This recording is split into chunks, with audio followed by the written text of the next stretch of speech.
দরিদ্র রক্ষায় আমরা ধরা কর্তৃত্বায়িত মানববন্ধনের সবাইকে সকলে আপনার সমিতির পক্ষ থেকে আন্তরিক মোবারকবাদ জানাচ্ছি।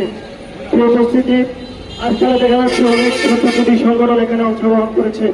আমি একটি বিষয় বলতে চাই, সেটি হচ্ছে চকরিয়া সহ গোটা বাংলাদেশের স্বেচ্ছাসেবীরা স্বেচ্ছায় কাজ করে যায়, কিন্তু প্রশাসনের কাছে গেলে তারা অবহেলার শিকার হয়।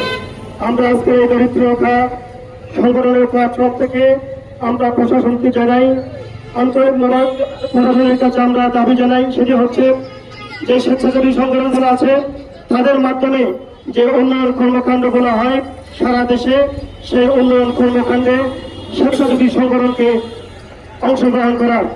আরেকটি বিষয় আমরা লক্ষ্য করছি, চকরিয়াতে বিভিন্ন সরকার বেসরকারি হাসপাতাল, অনেকগুলো বেসরকারি হাসপাতাল রয়েছে। সেই বেসরকারি হাসপাতালগুলোতে টেস্ট পরীক্ষার নামে বিভিন্ন কলাকাটা বাণিজ্য হয়। আমরা সেখানে একটি বিষয় স্বেচ্ছাসেবী সংগঠনগুলোর দাবি জানিয়েছি যে স্বেচ্ছায় রক্তদানে আমরা দেখেছি হাসপাতাল কর্তৃপক্ষের 5 থেকে 600 টাকা খরচ হয়।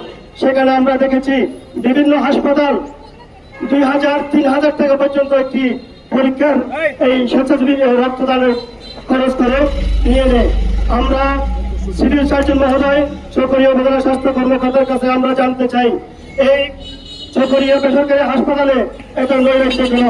আমাদের এই নৈরাজ্য বন্ধ করতে হবে বিলম্বে। আমরা সিভিল সার্জন সহ চকরিয়া উপজেলা স্বাস্থ্য কর্মকর্তার কাছে আমি দাবি জানাচ্ছি।